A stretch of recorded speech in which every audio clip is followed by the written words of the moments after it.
എട്ടാം ക്ലാസ്സിലെ second term 2023-24 ഗണിതം ക്വസ്റ്റ്യൻ പേപ്പറും അതിൻ്റെ ആൻസേഴ്സാണ് ഈ വീഡിയോയിൽ. ഒന്നാമത്തെ ക്വസ്റ്റ്യൻ, ചിത്രത്തിൽ AB = AC, ആംഗിൾ C എത്രയാണെന്നാണ് ചോദിച്ചിരിക്കുന്നത്.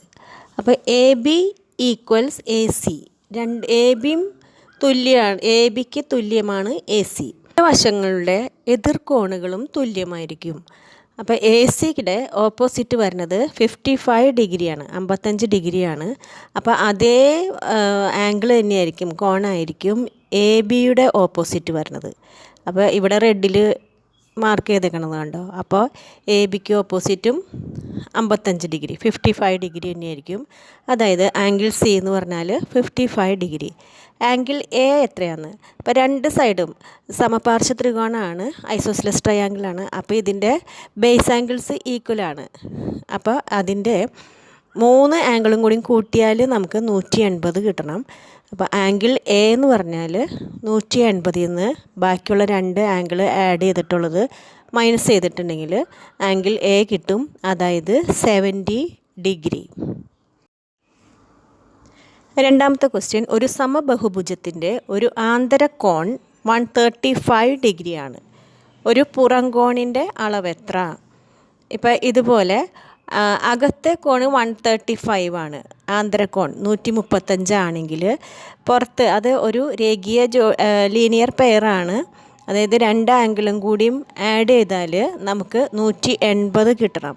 അപ്പോൾ 2 ആംഗിളും 180 നിന്ന് ഈ 135 മൈനസ് ചെയ്താൽ കിട്ടുന്ന അളവാണ് പുറംകോണിൻ്റെ അളവ്, 45 ഡിഗ്രി. ഇനി അടുത്തത്, ഈ സമബഹുഭുജത്തിന് എത്ര വശങ്ങൾ ഉണ്ട്? എത്ര വശങ്ങളുണ്ട് ഏത് ഷേപ്പ് എടുത്താലും? ഇപ്പോൾ ട്രയാങ്കിൾ ആണെങ്കിലും ഇത് സമചതുരാണെങ്കിലും സമഷഡ്ഭുജാണെങ്കിലും ഏത് സമബഹുഭുജം എടുത്താലും ഏത് ഷേപ്പ് എടുത്താലും അതിൻ്റെ എല്ലാ പുറംകോണുകളുടെ അളവ് 360 ഡിഗ്രി ആയിരിക്കും. അപ്പോൾ ആ 360-ൽ നിന്നും ഏതെങ്കിലും ഒരു പുറംകോണിൻ്റെ അളവ് ഡിവൈഡ് ചെയ്താൽ എത്രയാണോ കിട്ടുന്നത് അതായിരിക്കും അതിൻ്റെ വശങ്ങൾ. ഇവിടെ 360/45 = 8 വശങ്ങളാണ്, 8 സൈഡാണ് ഈ സമബഹുഭുജത്തിന്.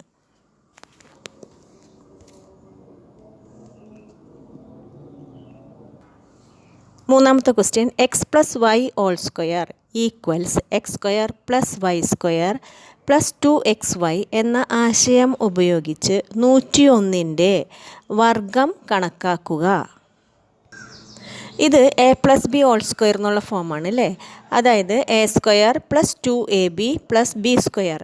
അതായത് ഇപ്പോൾ 101² വർഗം എന്ന് പറഞ്ഞാൽ 101ൻ്റെ സ്ക്വയർ, 101ൻ്റെ വർഗം 100 + 1² ആണ് അല്ലേ. 100 + 1² ആണ് 101².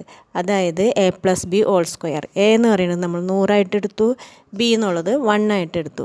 അപ്പോൾ a + b² എന്ന് പറഞ്ഞാൽ a² പ്ലസ്, അതായത് 100² പ്ലസ് 2ab, 2 × 100 × 1. അപ്പോൾ അതായത് 2 × 100 × 1 എന്ന് പറയുന്നത് 200 പ്ലസ് 1² എന്ന് പറഞ്ഞാൽ 1 × 1, അതായത് 1. അപ്പോൾ എല്ലാം കൂടി ആഡ് ചെയ്താൽ 102001 ആൻസർ കിട്ടും.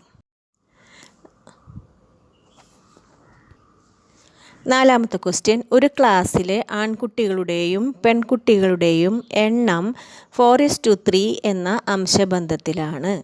ഇപ്പോൾ ആൺകുട്ടികളുടെയും പെൺകുട്ടികളുടെയും ആദ്യം എഴുതിയിരിക്കുന്നത് ആൺകുട്ടികൾ എന്നാണ് അല്ലേ. അപ്പോൾ അതുകൊണ്ട് ആദ്യത്തെ 4x ആണ്, 4x ആണ് ആൺകുട്ടികളുടെ എണ്ണം. പെൺകുട്ടികളുടെ രണ്ടാമതാണ് എഴുതിയേക്കുന്നത്. അപ്പോൾ രണ്ടാമത്തെ, അതായത് 4:3 എന്ന് പറയുന്നതാണ് 3x ആണ് പെൺകുട്ടികളുടെ എണ്ണം. അപ്പോൾ ആകെ കുട്ടികളുടെ എണ്ണം 4x + 3x, അപ്പോൾ 7x ആണ് ആകെ ഉള്ളത്. അപ്പോൾ പെൺകുട്ടികളുടെ എണ്ണം തന്നിട്ടുണ്ട് അല്ലേ, 21 ആണെങ്കിൽ ആൺകുട്ടികളുടെ എണ്ണം എത്ര? ഇപ്പോൾ ഇതിന് പകരം ഇപ്പോൾ പെൺകുട്ടികളുടെയും ആൺകുട്ടികളുടെയും എന്ന് പറഞ്ഞു കഴിഞ്ഞാൽ നമുക്കറിയാം പെൺകുട്ടികളായിരിക്കും 4x കേട്ടോ. അപ്പോൾ ആദ്യം എഴുതിയേക്കണത് ഏതാണോ അതാണ് ആദ്യം വരേണ്ടത്. അപ്പോൾ ഇവിടെ ആൺകുട്ടികളുടെ എണ്ണമാണ് ചോദിച്ചിരിക്കുന്നത്. അപ്പോൾ അതിന് ആദ്യം തന്നെ പെൺകുട്ടികളുടെ എണ്ണം നമുക്ക് തന്നിട്ടുണ്ട്. അതിൽ നിന്ന് എക്സ് കണ്ടുപിടിക്കുക. 3x എന്ന് പറഞ്ഞാൽ 21, എക്സ് സമം 21/3 7ആണ്. അപ്പോൾ ആൺകുട്ടികളുടെ എണ്ണം 4x, 4 × 7 28. അപ്പോൾ ആൺകുട്ടികൾ 28ഉം പെൺകുട്ടികൾ 21ആണ്. അപ്പോൾ ക്ലാസ്സിൽ ആകെ എത്ര കുട്ടികളുണ്ട്? ആകെ കുട്ടികളുടെ എണ്ണം ഒന്നുകിൽ നമുക്ക് 7x 7 7 49 എന്ന് പറയാം. അല്ലെങ്കിൽ പെൺകുട്ടികളുടെ എണ്ണം 28ഉം 21ഉം കൂടി ആഡ് ചെയ്താൽ നമുക്ക് 49 എന്ന് കിട്ടും. അഞ്ചാമത്തെ ക്വസ്റ്റ്യൻ, സമഭുജ സാമാന്തരികം ABCDയിൽ AC സമം 8 സെൻറ്റിമീറ്റർ. ആദ്യം തന്നെ സമഭുജ സാമാന്തരികം എന്താണെന്നറിയണം. അതായത് നമ്മൾ ഒരു സമചതുരത്തിനെ പതുക്കൊന്ന് ചെരിച്ചു വെക്കണതാണ് സമഭുജ സാമാന്തരികം. ഈ സമചതുരത്തിൻ്റെ എല്ലാ വശങ്ങളും തുല്യമായിരിക്കും. അതിൻ്റെ എല്ലാ കോണുകളും 90 ഡിഗ്രി ആയിരിക്കും. ആംഗിളുകളൊക്കെ 90 ആയിരിക്കും. പക്ഷേ സമഭുജ സാമാന്തരികം പതുക്കൊന്ന് ചെരിച്ചു വയ്ക്കുമ്പോൾ അതിൻ്റെ കോണുകൾക്ക് വ്യത്യാസം വരും അല്ലേ? അപ്പോൾ ആ ബേസ് ആംഗിൾസ് വരുന്നത് ഒന്ന് എക്സ് ആണെങ്കിൽ ആംഗിൾ AX ആണെങ്കിൽ ആംഗിൾ B 180 - x ആയിരിക്കും. പിന്നെ ഈ സെൻട്രൽ ആംഗിൾ എപ്പോഴും 90 ഡിഗ്രി ആയിരിക്കും ഈ സമഭുജ സാമാന്തരികത്തിന്. അപ്പം അതുകൊണ്ട് ഇവിടെ സമഭുജ സാമാന്തരികം ABCDയിൽ AC 8 സെൻറ്റിമീറ്റർ. AC 8 സെൻറ്റിമീറ്റർ എന്ന് പറയുമ്പോൾ ഈ ഡയഗണലാണ് 8 സെൻറ്റിമീറ്റർ. BD 6 centimetre. അപ്പോൾ BD 6 സെൻറ്റിമീറ്റർ. AO 4 സെൻറ്റിമീറ്റർ ആയിരിക്കും. CO 4 centimetre. BO 3 centimetre. DO 3 centimetre. ഈ 90 ഡിഗ്രിയുടെ ഓപ്പോസിറ്റ് കിടക്കുന്നത് എതിർവശത്ത് കിടക്കുന്ന വശമായിരിക്കും അതിൻ്റെ കർണം, ഹൈപ്പോട്ടന്യൂസ്. ഈ ഹൈപ്പോട്ടന്യൂസാണ് ഇതിലെ ലോങ്ങസ്റ്റ് സൈഡ്, അതായത് ഏറ്റവും നീളം കൂടിയ വശം. അപ്പോൾ ഈ ഹൈപ്പോട്ടന്യൂസ് സ്ക്വയർ എന്ന് പറഞ്ഞാൽ base square plus altitude square, അതായത് AO square plus DO square ആയിരിക്കും എന്ത് AD സ്ക്വയർ അല്ലേ? അപ്പോൾ 90 ഡിഗ്രിയുടെ എപ്പോഴും ശ്രദ്ധിക്കേണ്ട കാര്യം 90 ഡിഗ്രിയുടെ എതിർവശത്ത് കിടക്കുന്നതായിരിക്കും അതിൻ്റെ കർണം. കർണം സ്ക്വയർ സമം പാദം സ്ക്വയർ പ്ലസ് ലംബം സ്ക്വയർ. അപ്പോൾ 4 സ്ക്വയർ പ്ലസ് 3 സ്ക്വയർ ആണ് കർണം സ്ക്വയർ വരുന്നത്. കർണം എന്ന് പറയുമ്പോൾ √AO square plus DO square, അതായത് 16 + 9 സമം √25 വരുന്നത്. അപ്പോൾ √25 എന്ന് പറഞ്ഞാൽ എത്രയാണ്? AD സ്ക്വയർ 25 ആണെങ്കിൽ AD = √25 5 × 5 അതായത് 5 സെൻറ്റിമീറ്റർ. ADയുടെ ലെങ്ത്ത് 5 സെൻറ്റിമീറ്റർ ആയിരിക്കും. ഇനി ആറാമത്തെ ക്വസ്റ്റ്യൻ, ബാബു 20,000 രൂപ 6% വാർഷിക നിരക്കിൽ കൂട്ടുപലിശ കണക്കാക്കുന്ന ബാങ്കിൽ നിക്ഷേപിച്ചു. 2 വർഷം കഴിയുമ്പോൾ ബാബുവിന് എത്ര രൂപ തിരികെ കിട്ടും? 2 വർഷം കഴിയുമ്പോൾ ബാബുവിന് എത്ര രൂപ തിരികെ കിട്ടും? ബാബുവിന് ലഭിക്കുന്ന പലിശ എത്ര?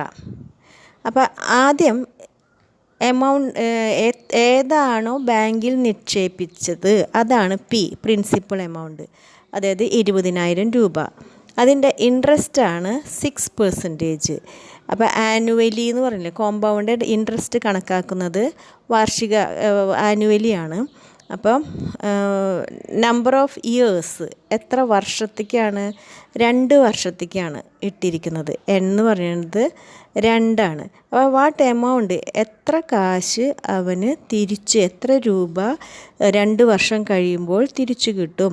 അപ്പോൾ തുക കാണാനുള്ള വാക്യം A = P × 1 + R/100 അതായത് 22,472 എന്ന് കിട്ടും.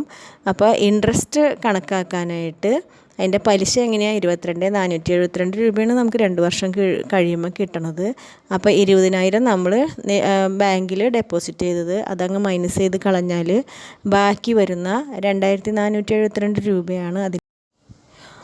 ഏഴാമത്തെ, ഒരു ചതുരത്തിൻ്റെ ചുറ്റളവ് 44 മീറ്ററും നീളം വീതിയുടെ 3 മടങ്ങിനേക്കാൾ 2 മീറ്റർ കൂടുതലായാൽ ചുറ്റളവ് എന്ന് പറഞ്ഞാൽ ചുറ്റുമുള്ള അളവ് ആണ് ചുറ്റളവ്.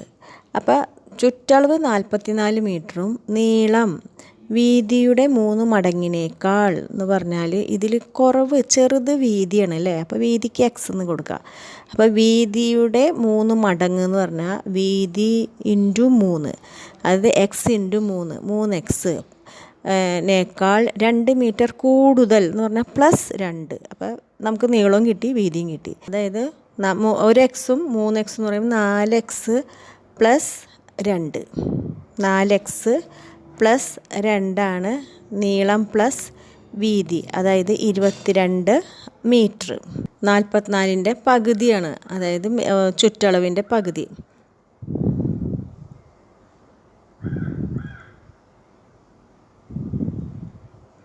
നീളം പ്ലസ് വീതി എന്ന് പറഞ്ഞാൽ 17 + 5.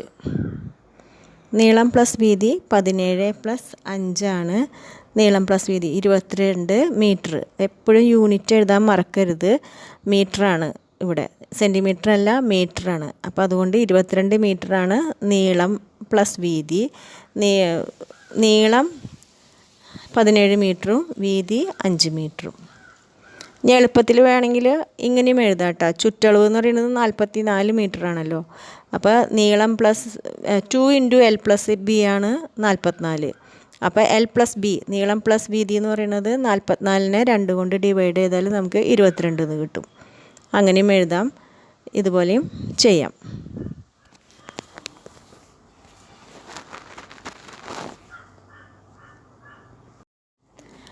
ഇത് പാർട്ട് 1.